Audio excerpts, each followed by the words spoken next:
na si Digong nagmamakaawa na. Si Sara, yung impeachment complaint laban sa kanya, ikakasa na this week. And then, si PBBM naman, yung kanyang ratings ay tumataas.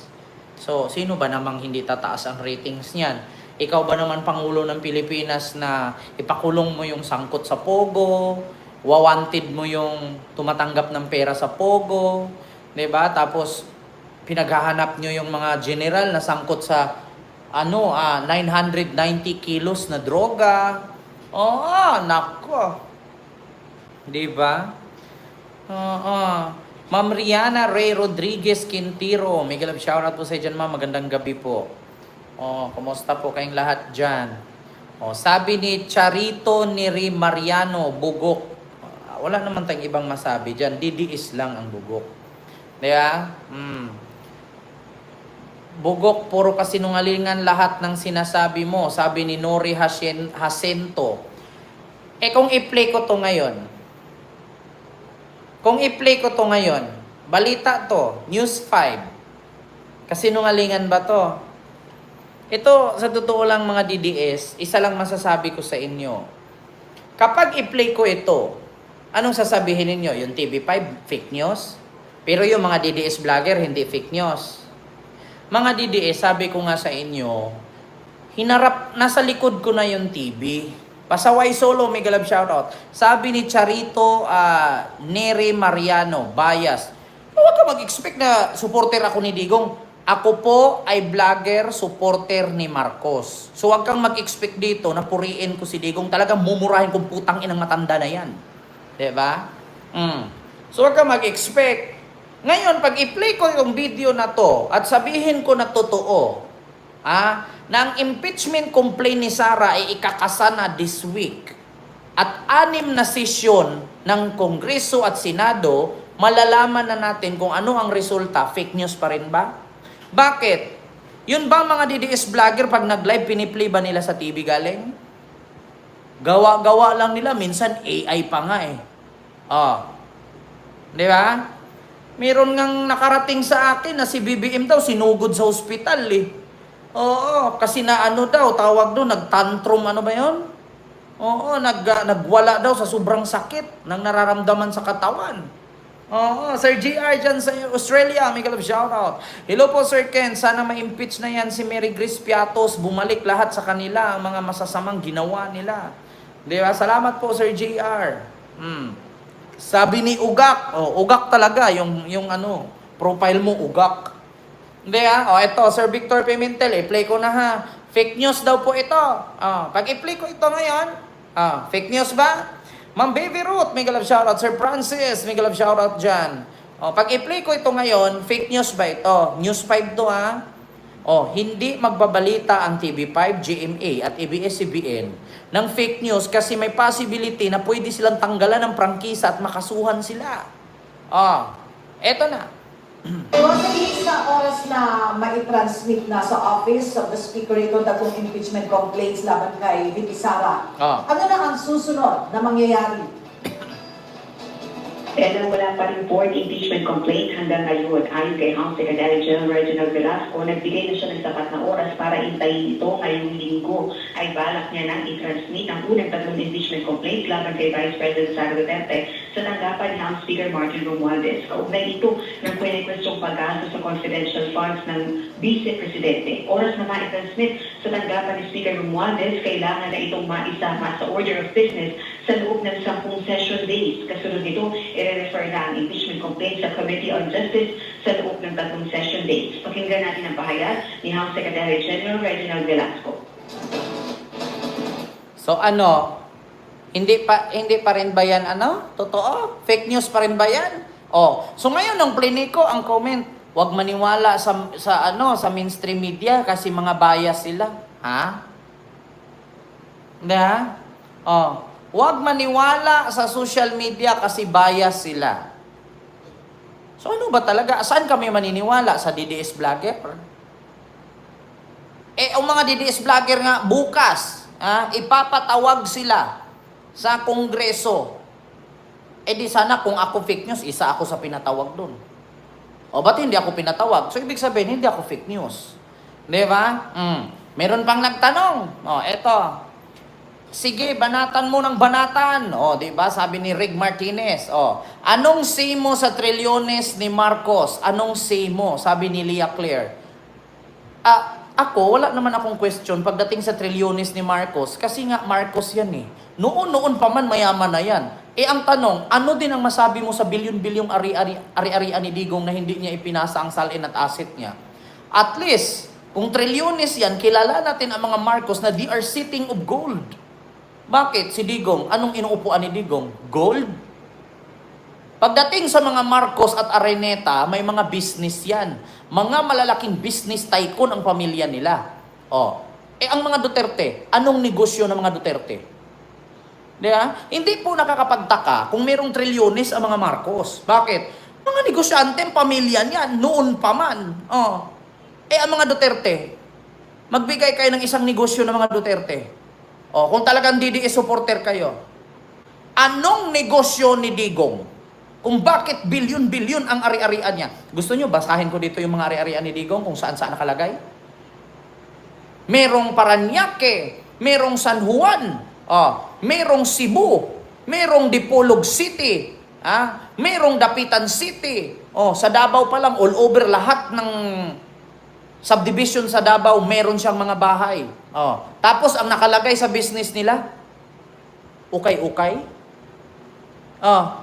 Anong business na ukay-ukay at bilyon-bilyon ang pera? Tang-inang yan, mag-ukay-ukay na lang ako. So gusto nyo talagang malaman, kung anong business meron ang mga Duterte. Kasi question nyo ngayon, anong masasabi mo sa trilyones ng mga Marcos? Wala na akong masabi dyan kasi noon pa man, mga negosyante ng mga Marcos, mga Araneta, mga Ayala. Si Digong, anong negosyo? Eto na, mga kababayan, gusto nyo hanapin ko? Hanapin ko ba? Organizer ng drug lords. Hanapin ko, tanggalin ko muna kasi meron akong tablet dito na napakagaling natatanggal ang keyboard. Di ba? May ganyan kayo. Wala! Di ba? Kasi mga DDS bobo kayo. Hanapin natin dito, ari-arian ni Digong ha. Gusto nyong malaman pala ha, mga adi kayo ha. Duterte. Duterte, wait lang, hanapin natin. Nang magulat kayo. Tinatanong nyo ako sa trilyones ng mga Marcos, paghanapan ko kayo sa bilyones ng mga Duterte at saan galing, di nyo masagot. Yaman ng mga Duterte. Ito. Hanapin natin. Duterte. Para ma-explain. News. Ito. Gaano kayaman ang mga Duterte?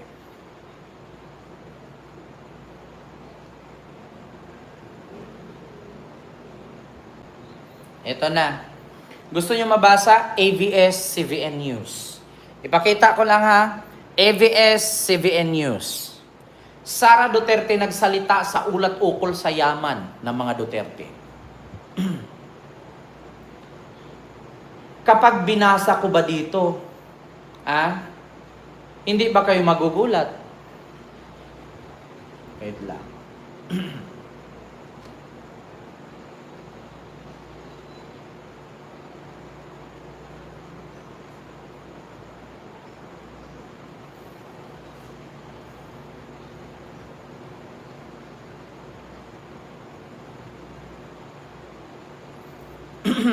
Ito na. All statement of asset liabilities network salin of President Rodrigo Duterte. Ayan, basahin nyo na lang po.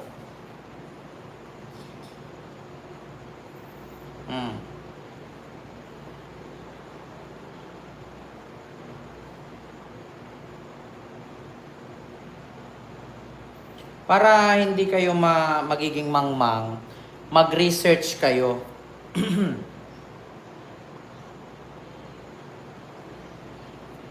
Ito na.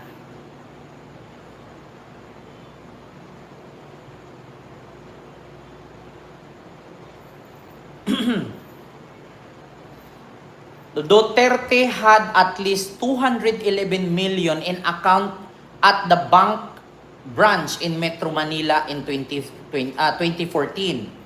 Then, did not declare the 211 million in SALN.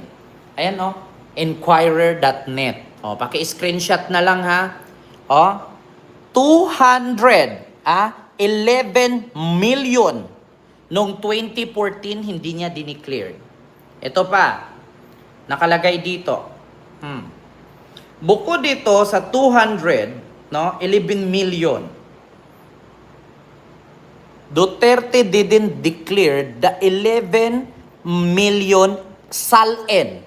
In 2014 lang yan ha. So paano yung 15, 16, 17, 18, 19, 20 hanggang 2025? Puro kayo fake news. Ako, puro fake news, Inquirer.net.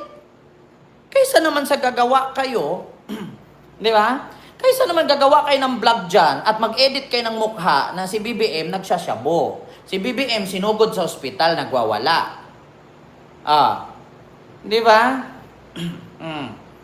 Ito pa, basahin natin.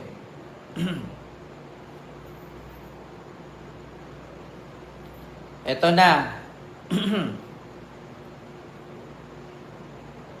Ito, isa pa.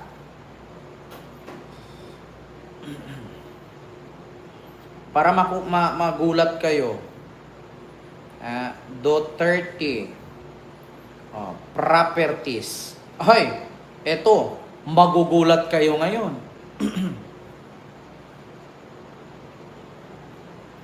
Ayan na. Nawala, na TikTok tuloy tayo. Duterte Properties. Dito naman natin yan malaman eh.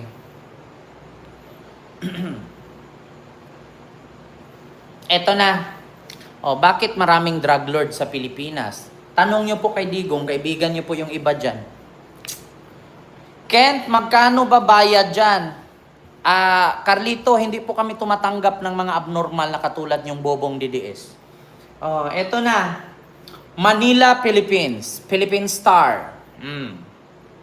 Unfazed by threats of possible jail time. Yes. 3-page list provided to members of Senate and media show that majority of real estate's property were in names of Duterte children Sara, Sebastian, and Paulo. A property in Davao City was put in trust for Veronica Abansinia Duterte under the name of Shilieto Abansinia, Duterte's current partner. Veronica is their 11-year-old daughter. Where 2 properties in Dipolog City were under the name of spouses or spouse Sebastian Discalar and Hirosima Duterte, while the properties in Davao City is under the name of Veronica Abansinia Duterte. 40 properties were covered by Transfer Certificate of Title or TCST and located in Davao City 34, in Davao del Norte 1, Dipolog City 2, all Mindanao and San Juan, Parañaque, Quezon City, and 1 each cities in Metro Manila.